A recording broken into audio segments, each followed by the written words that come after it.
Olá, seja bem-vindo a mais um Alba Entrevista. É uma organização da sociedade civil sem fins lucrativos, de caráter educacional, cultural e beneficente, e com o objetivo de acolher, educar, amparar e proteger crianças e adolescentes em situação de vulnerabilidade social. Estamos falando da Organização de Auxílio Fraterno, entidade que funciona desde 1958 em Salvador e pede socorro. Agora, por conta da pandemia da Covid-19, a quantidade de doações caiu e muitos dos serviços prestados pela organização ficaram comprometidos. E o nosso propósito hoje é conhecer um pouco mais da organização do Auxílio Fraterno, as dificuldades enfrentadas em tempos de pandemia, e para isso a gente conversa com o diretor-presidente da organização, Josias Souza, nosso convidado. Seja bem-vindo. Tudo bom, Josias? Tudo bom, Jefferson? Prazer. E, antes de tudo, quero agradecer pela oportunidade de estar neste programa, né, Alba Entrevista, que é um programa que tem cada vez mais se consolidado aí no meio da comunicação, levando para os baianos, né, de uma forma geral, né, muito conhecimento, né, e com base realmente nas situações reais, conforme você bem disse aí na sua prévia apresentação, com relação à instituição que este humilde a representa hoje, né, desde 1958, isto é, Jefferson, que a fundadora, a professora Dalva Matos, ela compara exatamente a uma gestação, né, porque quando ela veio registrar a OAF em 1958, foi a filha que tinha acabado de nascer, que vinha já, ela, professora Dalva Matos, há 9 anos, desenvolvendo estas atividades aí nos bastidores, né, no anonimato.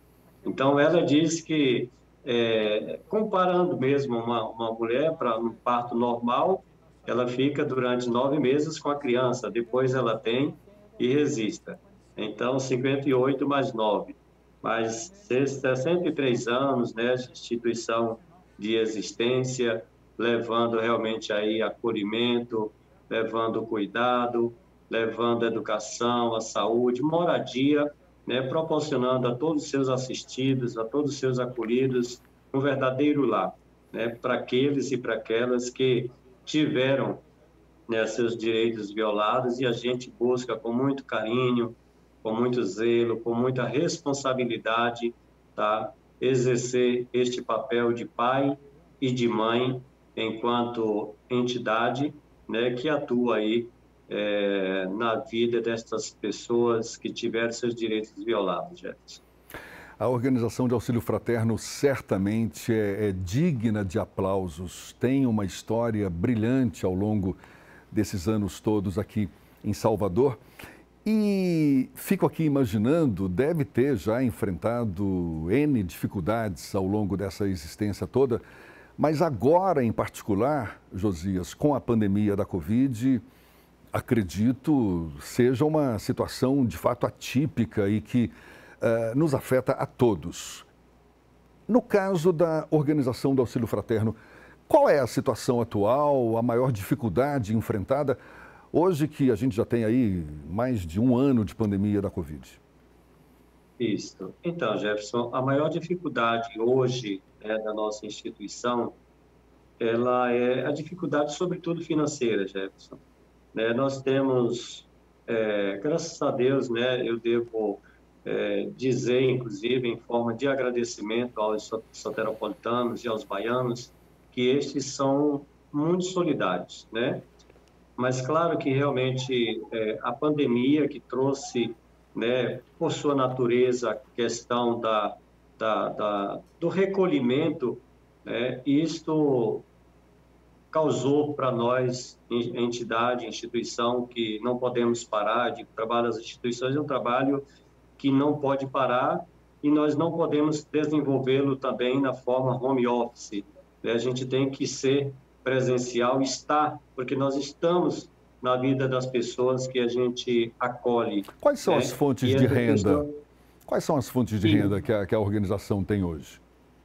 Olha, a fonte de renda hoje que nós temos uma locação, tá? Uma receita fixa e uma parceria com a prefeitura na secretaria, através da Secretaria de Promoção Social e Combate à Pobreza do município, tá? Para as demais receitas, despesas, aliás, é doação, Jefferson. Doação. E situação muito difícil, muito delicada, né? Porque realmente nos falta dinheiro aqui para tudo. A gente precisa, desde o abastecimento do carro, da manutenção, salário dos funcionários, essas coisas todas, é muita dificuldade. Nós atualmente estamos com 79 crianças acolhidas. Então, imagina, Jefferson, creio, nós, né, quem temos filhos, somos pais também, mães, a gente sabe o quanto nos custa, né, para mantermos, na verdade, os nossos filhos, e às vezes numa família pequena, 2, 3 filhos, 4 no máximo. Então, imagina você manter uma família constituída aí de 79, 80, né, que diariamente precisam de alimentação, precisam de cuidados. Então, isto é um custo bastante elevado, tá, para uma receita muito pequena que a instituição tem. Então, eu digo que se não fosse a solidariedade das pessoas, nós não tínhamos como manter, na verdade, as portas da instituição da UAF abertas, atendendo esta quantidade de pessoas. Quer dizer que vocês têm como fonte uma locação, esse convênio feito com a prefeitura e o restante doações. Qual é o custo mensal da organização de auxílio fraterno hoje em dia? O custo médio, Josias? Mensal, entre salários e outras despesas que a gente tem com manutenção, com combustível, a gente chega aí na casa dos 65 mil reais por mês, Jefferson.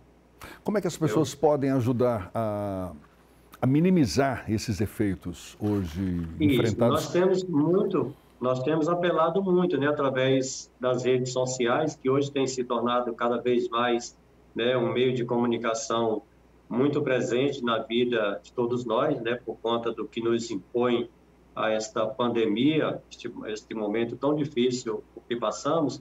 Então, a gente está sempre divulgando aí nas nossas redes sociais, no Instagram, no WhatsApp, no site, né, os dados bancários, Pix, que hoje também é uma modalidade muito bacana, fácil, né, que a pessoa também tem de contribuir. Isso, naturalmente, o nosso Pix é o CNPJ da entidade, tá? Como forma também de demonstrar transparência, já porque eu sei o quanto é difícil hoje, tá? Numa sociedade onde existem tantas situações, tantos atravessadores, como diz na linguagem popular, né? E a gente que desenvolve um trabalho sério, às vezes, termina sendo confundido, né, com tantas pessoas que utilizam, né, da idoneidade das pessoas aí para fazerem, né, enfim, tantas coisas. Então, a gente, com uma forma transparente, às vezes, quando a gente pede essas doações e colocando o Pix exatamente com o CNPJ da entidade, a gente, inclusive, comunica aos doadores que, querendo que a gente apresente posteriormente recibo referente àquele valor que foi doado e tudo isto, como forma da gente demonstrar, tá, total transparência e a forma pela qual e o fim exatamente que está tomando, tá? Porque a gente sabe das dificuldades, todo mundo vive hoje, né, por um momento muito difícil. Dessa forma, Jefferson, eu acredito muito quando nós fazemos algo, tá, para um dos pequenos, de fato é para Deus que a gente está fazendo, e por esta razão ele não nos permite que nunca faltemos, né, com os nossos assistidos naquilo que eles precisam, entende? Então temos utilizado muito das redes sociais, inclusive devo aqui fazer um registro de que a TV Alba tem sido uma grande parceira também da nossa instituição, entende? Porque uma entrevista, cada vez que nós temos uma oportunidade tal qual esta que você está me dando. Para mim, uma grande honra, inclusive, estar aqui sentado, né, mesmo distante, mas com uma pessoa que tem aí uma capacidade de comunicar, de transmitir, né, às pessoas, assim como você, Jefferson. Isto é um canal também perfeito, tá? De um alcance que eu tenho certeza absoluta de que esta entrevista irá trazer muitos bons frutos também para a nossa instituição, para as nossas 79, 80 crianças. A mais novinha, com um mês de nascida, mais ou menos, tem por aqui. Que maravilha. Pelo menos tenha certeza que é essa a nossa torcida também, viu, Josias? Me conta, hoje 79 crianças, cerca de 80 crianças assistidas pela Organização de Auxílio Fraterno. Como é que se dá o acesso a essas crianças? Como é que vocês conseguem contactar famílias ou as próprias crianças em situação de vulnerabilidade social? Porque eu fico imaginando muitas dessas pessoas que têm direito a esse assistencialismo, muitas vezes até nem sabem desse direito ou não conseguem acessar esse direito. Como é que vocês fazem essa ponte? Sim, perfeito. Então, Jefferson, nós temos hoje em Salvador vários órgãos oficiais, na verdade, que eles, na verdade, é quem nos solicitam a vaga, né? Nós temos, então, as crianças que são acolhidas, por exemplo, aqui na UAF, assim como em qualquer uma outra instituição de acolhimento, elas sempre vêm através de uma solicitação ou da Central de Regulação do município, tá? Conselhos tutelares, Polícia Militar, Polícia Civil e o Juizado da Primeira Vara Infância e Juventude daqui de Salvador, tá? Muitas vezes também a gente recebe, por exemplo, eu recebi recentemente uma ligação de um inspetor da Polícia Rodoviária Federal, que também, às vezes, eles fazem abordagens lá na Polícia Rodoviária e, às vezes, se deparam também com transeuntes lá, conduzindo crianças, e estes, se não apresentarem documentação de paternidade, maternidade daquela criança, ou autorização destes para estarem conduzindo, eles retêm aquela criança e nos solicitam também vaga, entendeu? Então, é desta forma. Todas as crianças aqui institucionalizadas, elas adentram através de um destes órgãos. Como tivemos, por exemplo, recentemente, 2 casos que foi amplamente também noticiado aí, de 2 crianças que foram encontradas, uma no saco de lixo e uma outra dentro de uma caixa de papelão, com uma carta lá dos genitores pedindo perdão e tal, outra na estação do metrô, né? Então, são casos assim que a gente acolhe em situação de abandono, de maus tratos, de abuso, e muitas vezes também nas condições materiais também de genitores, que muitas vezes não têm condição, e eles pedem, né, socorro a um destes órgãos também, que nos solicita vaga, e tendo disponibilidade, nós assim acolhemos. Eu falei no início do programa que é uma entidade que acolhe, educa, ampara e protege essas crianças em situação de vulnerabilidade social. E certamente, fico aqui imaginando, com a execução de uma política de forma articulada, não é? Setores como saúde, educação e assistencialismo se comunicando entre si, não é? Como é que se dá essa articulação? Você que já está à frente da Organização de Auxílio Fraterno há tantos anos, como é que se dá esse diálogo? Mas eu vou pedir para você responder já já. Josias Souza, que é o diretor-presidente da Organização de Auxílio Fraterno, conversando conosco. É um intervalo rapidinho, a gente volta já.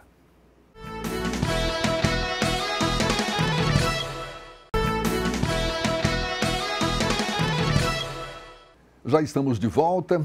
Nosso convidado, diretor-presidente da Organização de Auxílio Fraterno, entidade que funciona em Salvador desde 1958, protegendo, educando crianças e adolescentes em situação de vulnerabilidade social. E no bloco passado, Josias, eu falava da importância de uma política de forma articulada, essa política de assistência social, ou seja, saúde, educação e assistência social se comunicando, não é? Para para tornar esse serviço efetivo, esse serviço consistente? Como é que se dá essa comunicação?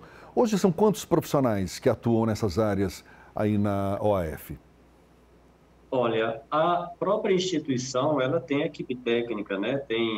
Nós temos aqui psicólogos, 2 psicólogos, assistentes sociais, pedagogo, enfermeiro, técnico de enfermagem, e temos as próprias educadoras que trabalham diretamente com as crianças. Agora sim, Jefferson, esta forma articulada ou em rede, né, conforme você menciona, acho que precisa ser melhor implementada, entende? Porque, às vezes, as instituições, realmente, elas terminam, né, por si só, uma vez as crianças institucionalizadas, tendo que fazer, né? E eu acho ainda que precisam ser melhor implementadas para que realmente os CRAs, os CREAs, tá? Eles atuem, os próprios conselhos tutelares também, tá? Que não é simplesmente pegar a criança e institucionalizar, mas da mesma forma que cabe a responsabilidade à instituição, tá? De passar informações, por exemplo, para a primeira vara da infância e juventude, que a partir da criança ser institucionalizada, é a responsável pelo processo legal e dali para frente o destino daquela criança. Tá? Mas como é que se dá? Como é que se dá essa articulação com os diversos atores envolvidos, os órgãos envolvidos? A própria OAF, por exemplo, ela tem um canal de comunicação com esses órgãos todos ligados à área? Olha, tem, porque graças a Deus nós temos uma comunicação pessoal, né, entidade com os órgãos e graças a Deus acontece, né? Não na forma realmente como eu, enquanto gestor desta casa, gostaria que acontecesse, entendeu? Mas acontece, nós temos contato direto, graças a Deus, né, com o conselho de assistência, o conselho de direito da criança e do adolescente, com a própria Secretaria de Saúde, com a Secretaria de Promoção Social, né, com quem a gente tem a relação direta através da parceria, e aí, através desta relação, a gente termina fazendo com que as coisas aconteçam. Graças a Deus, devo, inclusive, aqui não em forma de vanglória, mas dizer que a UAF hoje é um destaque, né, na questão do acolhimento institucional, exatamente pela qualidade do serviço com que nós buscamos prestar àqueles e aquelas aqui institucionalizadas, entende? Muitas vezes por sacrifícios próprios mesmo, mas nos propomos a acolher, nós temos que fazer da melhor forma possível e na melhor condição que aquele ou aquela aqui que se encontra merece, né, que é a sua dignidade humana. Como é que você avalia a assistência social como política pública no Brasil, Josias? Você estava falando aí dessa dificuldade de comunicação que muitas vezes os atores envolvidos na assistência social acabam não tendo. Mas o que mais? Cresceu, então, evoluiu, hoje está mais profissionalizada? Como é que você avalia a assistência social como política pública? Jefferson, eu digo assim, que tem avançado, né? Houve muitos avanços na política, na assistência social, mas eu ainda entendo que, infelizmente, não é vista ainda por muitos gestores realmente como uma política pública de governo, né? Porque a gente ainda passa ainda por muitos, né? Olha, que iniciei lá no início da nossa entrevista, eu falando para você que se não fosse, na verdade, a solidariedade das pessoas, tá? Eu não tinha como manter as portas de uma casa tão né, importante para a sociedade ficar abertas. Então, isto significa, por outro lado, que ainda existe uma lacuna muito grande, porque, na verdade, a assistência social ela é uma política de governo, né? E, às vezes, infelizmente, tem gestores que, às vezes, ficam politizando ou partidarizando, na verdade, essa política, né? E aí, por isso, o trabalho, o serviço realmente não acontece na forma como deveria acontecer. Porque nós somos, enquanto sociedade civil, nós somos uma extensão, né, da administração pública. E aí termina, muitas vezes, caindo sobre as nossas costas as maiores responsabilidades, né? E aí eu acho que falta realmente ainda, talvez, a política da assistência social ser encarada como política de governo. Para você ter para exemplificar, Jefferson, uma das coisas que eu lamento profundamente é nós, por exemplo, nesse momento de pandemia, nesse momento de situação difícil que estamos vivendo, nós já tivemos, por exemplo, na instituição aqui, vários casos de profissionais, tá? Que foram positivados com a Covid-19, tá? E nós, até então, não fomos incluídos ainda numa política de prioridade para a vacinação, né, contra a Covid.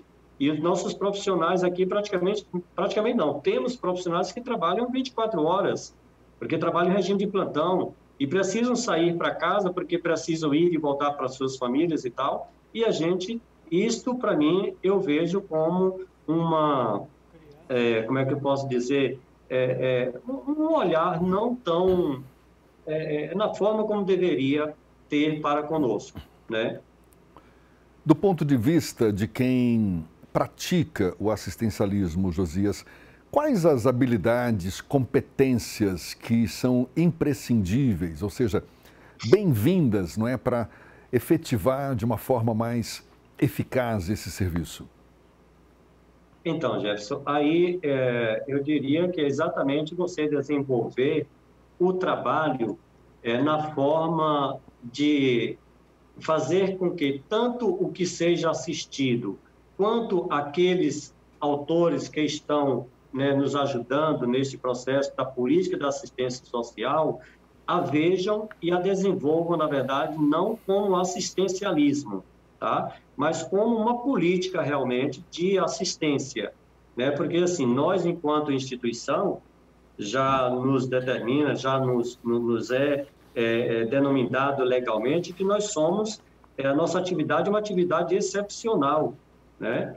Então, nesta condição, nós precisamos dar uma assistência ao nosso próximo, àquele dentre os quais estão dentro da nossa modalidade, de uma forma a fazê-lo entender que ele está, naquele momento ali, tendo uma oportunidade, tá? Para, uma vez saindo, sendo desinstitucionalizado, ele ou ela possa seguir sua vida, tá? E não esperar de que na instituição ele tem que ter tudo, ele tem que, entendeu? Sem saber de onde vem, em que condições ali chega, essas coisas, mas trabalhar realmente como ensinando ele a pescar, tá? E não porque, assim, o assistencialismo, ele termina, às vezes, correndo o risco da pessoa se acomodar, tanto o acolhido quanto quem o acolhe também. Você toca num ponto importante, porque o próprio conceito de assistencialismo muitas vezes é equivocado, não é? Muita gente acha que praticar o assistencialismo é dar uma esmola, não é? É ajudar uma pessoa momentaneamente, mas é muito mais do que isso. É preparar a pessoa para seguir a vida com as próprias pernas. Na melhor das hipóteses, é isso também, não é? Isso. Perfeitamente, perfeitamente, Jefferson. Por exemplo, as nossas crianças, nossos adolescentes aqui, todos eles participam da vida normal, como qualquer cidadão. Então, eles vão para a escola, no contraturno da escola, nós sempre buscamos fazer de forma com que ele tenha uma atividade, sobretudo voltado para o âmbito profissional, né? Para que realmente ele entenda de que aqui ele não está tendo, aqui não é um hotel que está acolhendo, que ele tem comida, que ele tem roupa lavada, que ele tem, né, enfim, nada disso. Ele tem tudo isto, mas ele precisa entender de que isto é um momento, é uma passagem na vida dele ou dela, né? E a gente mostra, e graças a Deus nós temos aqui hoje, por exemplo, uma jovem que completou recentemente 18 anos, que hoje ela é uma violonista fantástica de um belo projeto que existe também aqui em Salvador, que eu devo aqui tirar o chapéu para o projeto Neogibá. Neogibá, claro. Aqui, meu abraço ao professor Ricardo. Ricardo Castro, exatamente. Isso. Isso. Então, ela hoje é uma grande violonista, ela é bolsista também de um dos melhores colégios particulares aqui de Salvador, bolsista integral, né? Então, isto é uma forma da gente demonstrar, Jefferson, de que não são os coitadinhos, né? São cidadãos que precisavam de oportunidade, tiveram e aí seguem sua vida. No Né? caso da OAF, Josias, as pessoas, as crianças e adolescentes acolhidas pela instituição costumam ficar até que idade? Tem um tempo médio ao longo desses anos todos que já, digamos, é praxe? Costuma ficar quanto tempo aí na OAF? Então, nós temos aqui, Jefferson, jovens que já alcançaram, chegaram aqui com 8 anos e ficaram aqui até alcançar a maioridade, né, 18 anos, né, como este exemplo, este caso que eu acabei de exemplificar. Uhum. É muito relativo, mas infelizmente a maioria termina ficando muito mais que 2, 3, 4 anos, né, contrariando aí o que determina, na verdade, o Estatuto da Criança e do Adolescente, que tinha um prazo, né, quando ele foi criado, era um prazo de 24 meses, em caso excepcional. Depois fizeram uma reforma no Estatuto que caiu para 18 meses. Mas te digo, enquanto gestor de uma entidade de acolhimento, né, ao longo destes 10 anos da presidência aqui da UAF, que isso é uma utopia. Tá? Isso acontece muito para situações de recém-nascidos. Né? Estes demoram muito pouco tempo na instituição. Que acabam sendo doados. Mas os maiores aí de 3, 4, 5 anos, estes geralmente em torno de 6, 7 anos, daí para frente.